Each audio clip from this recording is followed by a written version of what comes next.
Bonjour à tous, bienvenue sur le plateau de la chaîne Normande. Aujourd'hui, j'ai le plaisir de recevoir Jean-Louis Fell. Jean-Louis Fell, vous êtes chef d'entreprise sur notre région. Vous êtes acteur depuis déjà 25 ans dans le domaine des ressources humaines. Vous avez commencé par un parcours de commercial, mais déjà depuis bien longtemps, vous êtes expert en ressources humaines.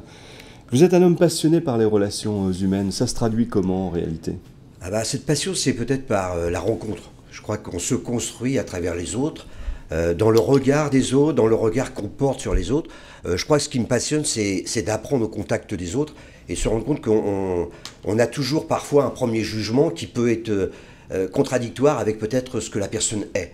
Et l'intérêt, c'est d'aller chercher la richesse, d'aller chercher le potentiel. Il y a tellement de gens qui ont des choses à donner aux autres que c'est fabuleux. C'est ça la passion, c'est d'apprendre et d'apprendre aux autres et d'apprendre par les autres. Alors ça, c'est votre caractère, mais c'est aussi un parcours de vie. Hein. Vous avez été membre du CJD, du Centre des Jeunes Dirigeants. Le Centre des Jeunes Dirigeants, je dirais presque que c'est mon école. C'est là où j'ai appris l'entreprise. C'est là où j'ai envie de créer mon entreprise parce que au CJD, on dit l'homme au cœur de l'entreprise. Et je crois qu'aujourd'hui, de plus en plus, malgré tout ce qui se passe, ce qui est passionnant, c'est de voir que la force d'une entreprise, ça vient de la force des hommes et des femmes qui composent cette entreprise. Donc c'est ce qui m'a plu dans ce réseau. Dans d'autres réseaux, comme le réseau Entreprendre, où il y a des belles valeurs, d'accompagner des dirigeants d'entreprise, justement, qui veulent créer, qui veulent reprendre une entreprise, de les accompagner, de ne pas les laisser seuls, et de leur montrer que les difficultés qu'ils rencontrent, peut-être qu'on les a déjà rencontrés et qu'on va les aider à trouver des solutions. Et puis l'APM, bien sûr, l'APM où on se rencontre une fois par mois, où on apprend. Et c'est là où on fait preuve d'humilité parce qu'on a l'impression parfois de maîtriser énormément de choses. Et puis quand on a quelqu'un qui est spécialisé dans un domaine, on est subjugué par le fait qu'il y a encore beaucoup de choses encore à apprendre. Alors parlons un peu de votre entreprise, oui. Je vous ai invité pour ça. Cette entreprise, elle s'appelle Vacom, vous l'avez créée il y a plus de 20 ans sûrement ? Oui, il y a 24 ans, ça va faire 25 ans bientôt, et c'est en étant au CJD, chez les cadres dirigeants, ou en étant avec d'autres chefs d'entreprise, en valorisant le parcours qu'ils avaient, en voyant tout ce qu'ils avaient pu créer, je me suis dit, moi aussi j'ai envie de créer, j'ai envie de me lancer, j'ai envie de prendre des risques avec d'autres personnes, et puis créer de l'emploi, parce qu'aujourd'hui on parle beaucoup de l'emploi, et ça permet aussi de créer de l'emploi, et avec toujours le plaisir et l'efficacité. Alors c'est quoi le métier de Vacom? Expliquez-nous ça. Alors le métier de Vacom, c'est de valoriser le capital humain, valoriser et optimiser le capital humain d'une entreprise. Là, je ne vous étonne pas avec tout ce que je viens de vous dire. Et on intervient dans une entreprise avec une offre plutôt globale, puisqu'on intervient avec 5 activités. Oui. La formation, bien sûr, la formation. Alors formation, tout ce qui concerne le développement personnel, tout ce qui concerne le développement commercial, le management, bien sûr, et puis les ressources humaines. En plus de la formation, nous intervenons aussi dans les entreprises avec des missions de conseil. Ouais, donc recrutement, par exemple. Alors, le recrutement est une troisième. Le conseil, c'est tout ce qui concerne la gestion prévisionnelle des emplois, des compétences, de mettre en place des entretiens annuels dans les entreprises, la stratégie de formation aussi qu'il faut avoir, enfin tout un tas de missions qu'on nous confie. Le recrutement, vous avez raison, bien sûr, on accompagne les entreprises sur le choix des talents et des futurs talents. Je crois que ce qui est important dans le recrutement, c'est de se dire que c'est bien un CV, c'est bien l'expérience, mais c'est bien aussi de toujours se projeter, de voir que la personne va apporter quelque chose de supplémentaire à ce qu'elle a déjà fait ailleurs. Et puis, pour terminer, nous sommes aussi centre de bilan, donc de tout ce qui est orientation professionnelle. Donc nous intervenons dans tous les bilans qui existent, nous avons toutes les habilitations. Donc accompagner des personnes qui veulent se relancer, qui veulent faire un point sur leur activité, se rendre compte qu'elles ont des tas de compétences qu'elles ne soupçonnent peut-être même pas, et de les aider vers ça. Et puis, le cinquième, peut-être le dernier créé, c'est le coaching. Le coaching, c'est d'accompagner quelqu'un et de l'aider à trouver en lui les solutions devant les problèmes qu'il rencontre. Alors votre entreprise, elle se développe plutôt pas mal. Quelles sont vos valeurs? Parce qu'on sent beaucoup d'énergie là dans la façon dont vous nous présentez Vacom, mais j'imagine que voilà, c'est aussi basé sur des valeurs. Oui, complètement. Alors là, vous employez un mot qui m'est cher, évidemment. Mais déjà, Vacom, c'est le sens de l'humain. C'est un peu notre slogan. Et dans le sens de l'humain, on pourrait dire qu'on sait qu'on a 5 sens, visuel, auditif, kinesthésique, olfactif, gustatif. Et le sens de l'humain, c'est tenir compte de cela aussi, avoir ce côté intuitif de ressentir les émotions des autres autour de nous. Donc ça, c'est le sens de l'humain. On peut l'expliquer aussi, le sens de l'humain, par une direction, aller vers l'humain toujours, valoriser l'humain, et puis également une explication, une signification, ça veut dire quoi? Ça veut dire quoi l'humain dans une entreprise? Ça veut dire quoi la place de l'humain? Et puis dans nos valeurs, alors on a pour habitude de dire qu'on est une société à part.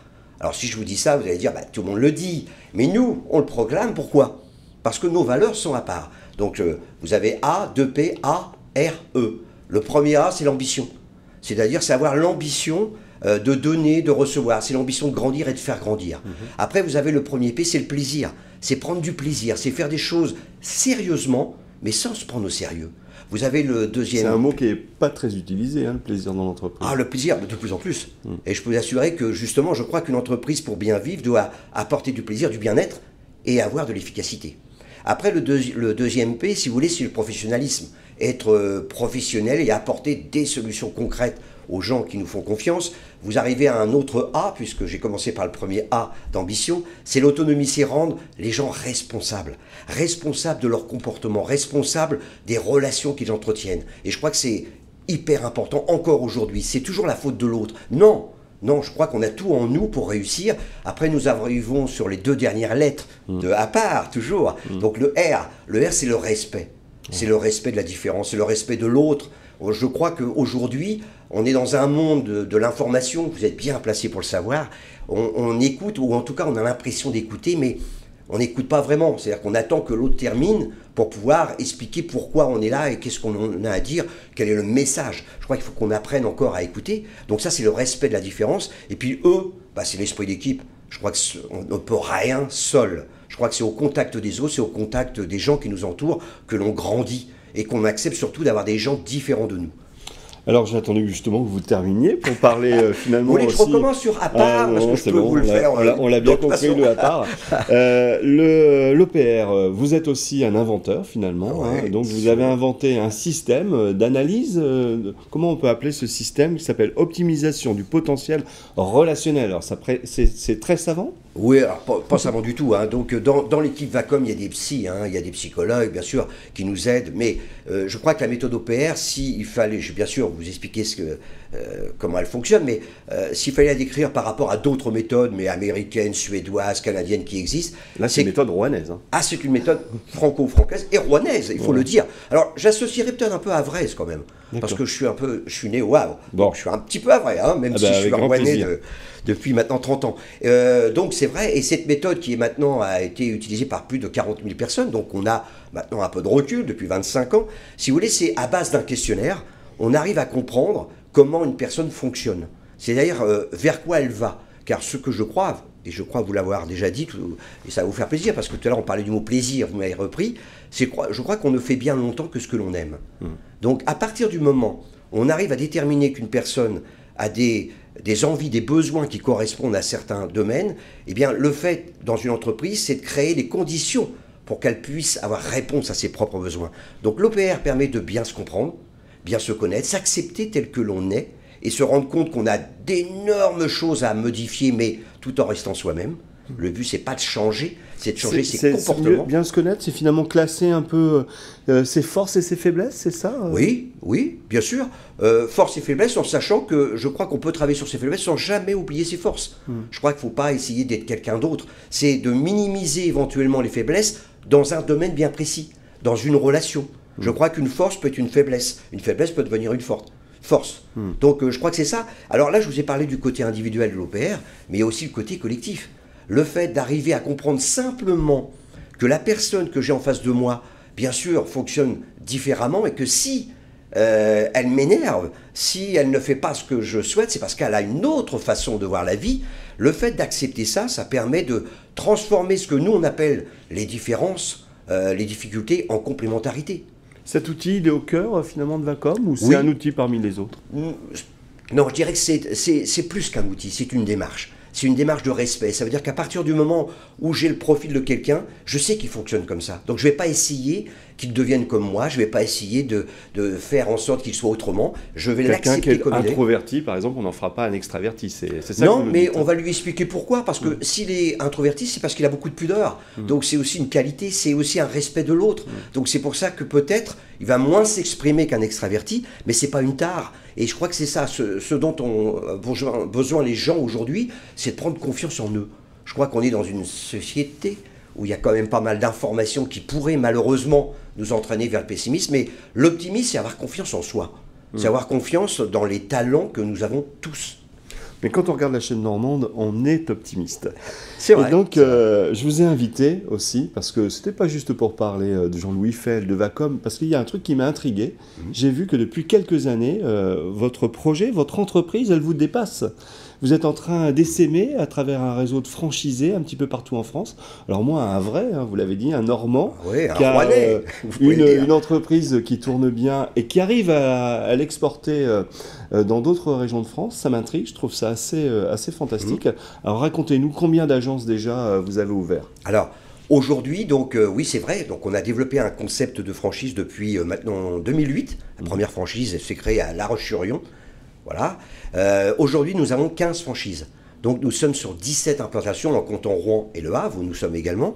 Donc, 15 franchises. Donc, ça veut dire que je crois que la franchise, j'y pensais depuis un certain nombre d'années, et les gens qui me connaissent pourront en témoigner, mais c'est aussi un moyen de continuer l'aventure. Continuer l'aventure avec d'autres personnes.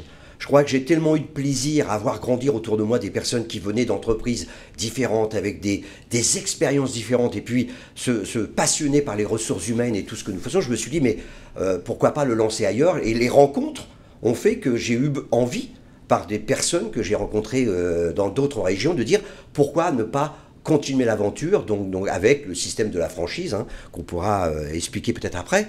Et ce qui est intéressant, c'est d'arriver à se dire, nous avons une offre globale. Vous l'avez entendu, 5 activités, ce qui fait que toute entreprise peut avoir envie de travailler avec Vacom. Donc cette offre globale, en plus, on la propose à proximité, parce que je crois beaucoup à l'offre.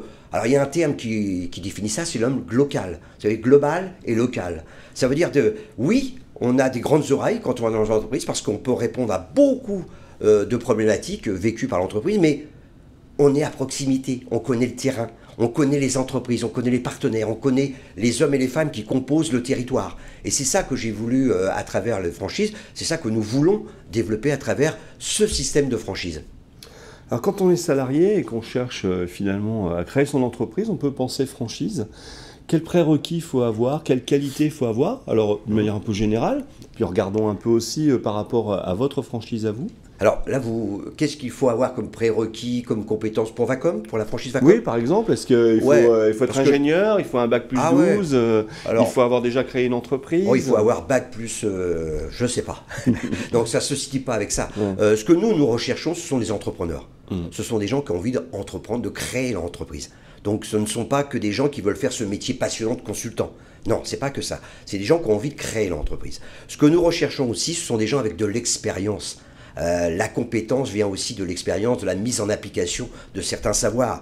Donc les CV ronflants avec tant mieux, je veux dire, c'est pas ça qui fera qu'on va pas prendre les gens, mais avant tout, c'est l'expérience dans une entreprise, dans un rôle de management ou d'animation. Connaître les rouages d'une entreprise, connaître les relations dans une entreprise. C'est ça qui ressort. Après, vous avez bien sûr d'autres qualités commerciales, de négociation, de relations, ou l'aptitude aussi à faire vivre des réseaux.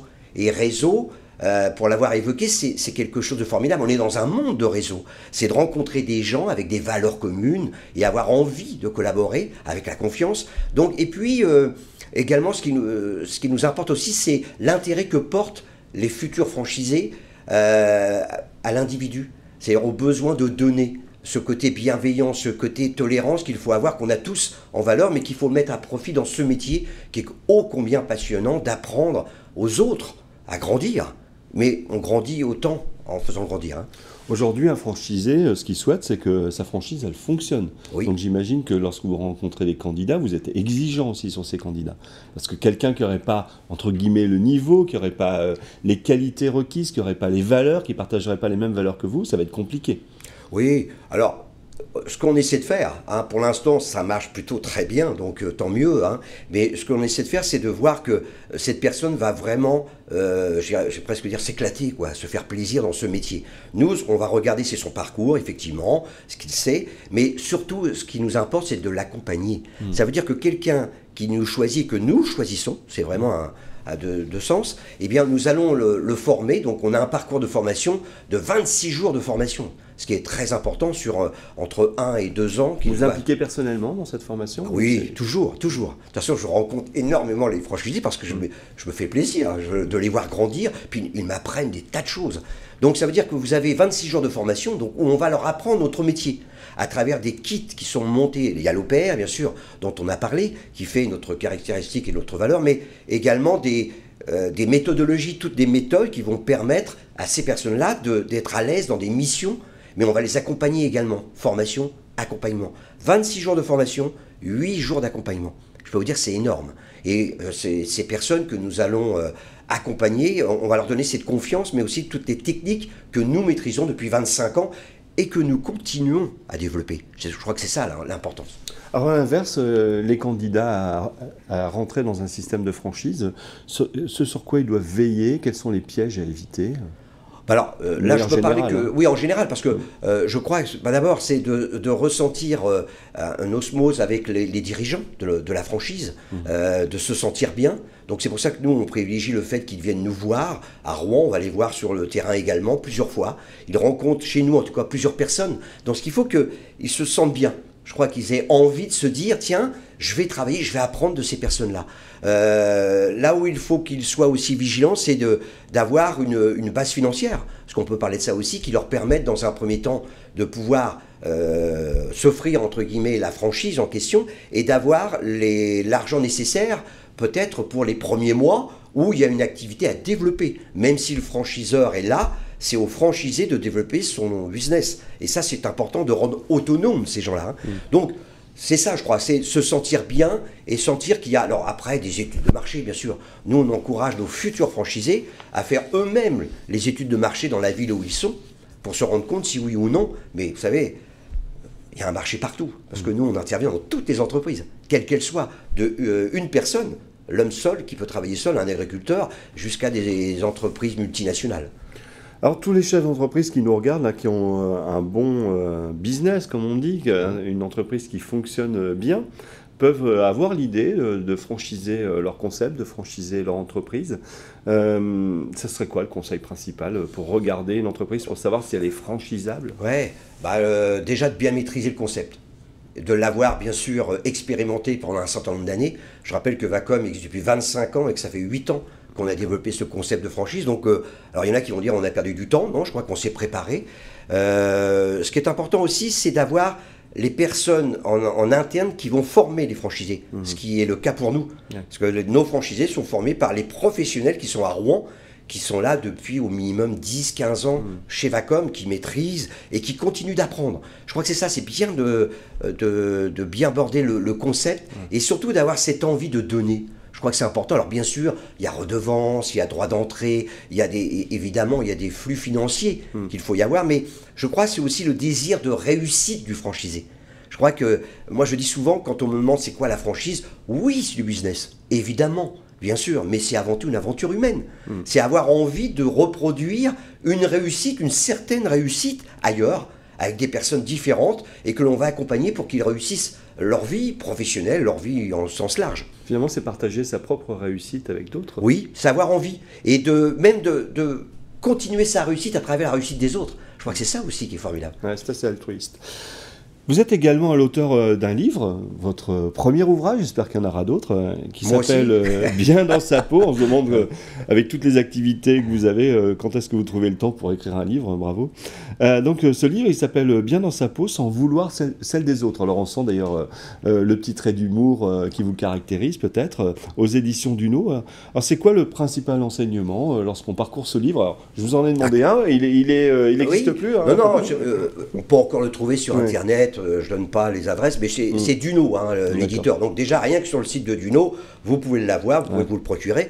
Il a eu un certain succès, puisque je crois qu'on a dépassé les 6000 ventes. Donc, pour un livre assez technique, même s'il se lit très facilement. Ce que je veux toujours faire, en tout cas moi qui viens du terrain, qui viens de la base, c'est rendre simple des choses compliquées ou des choses complexes. Donc l'humain, c'est complexe. Donc c'est rendre simple. Donc il est je rassure ceux Surtout qui dans voudraient... un monde où il y a beaucoup de gens qui veulent rendre compliquées les choses simples. Oui, voilà, oui, je crois.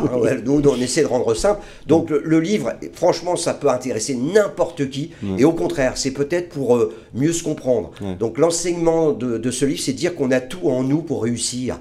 Et notre mode de fonctionnement n'est ni bon ni mauvais. Il est ce que l'on en fait dans la relation, dans la situation dans laquelle on est. Et je crois qu'on a tous à travailler sur soi.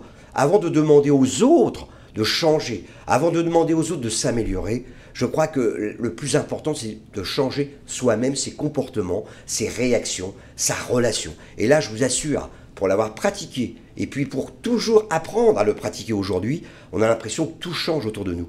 Arrêtons de vouloir que ce soit les autres toujours qui changent.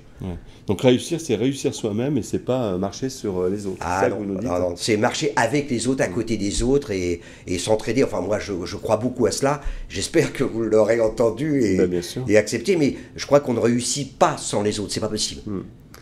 Jean-Louis Fell, je vous remercie beaucoup pour toutes ces informations, cette façon d'être que vous avez, qui était assez réjouissante et optimiste. J'espère que vous avez partagé ça avec nous sur la chaîne Normande. Je vous rappelle que vous êtes le dirigeant de Vacom et que vous êtes un franchiseur heureux. Oui. Heureux, un chef d'entreprise heureux, je crois qu'il faut le dire aussi aujourd'hui. Et puis merci à la chaîne Normande parce que c'est toujours agréable.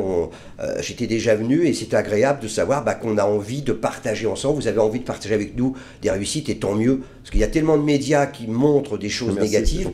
Ça fait du bien. C'est l'ADN de la chaîne Normande de montrer ce qui marche chez nous. Voilà, je vous souhaite une très bonne fin de journée et merci pour votre fidélité sur la chaîne Normande.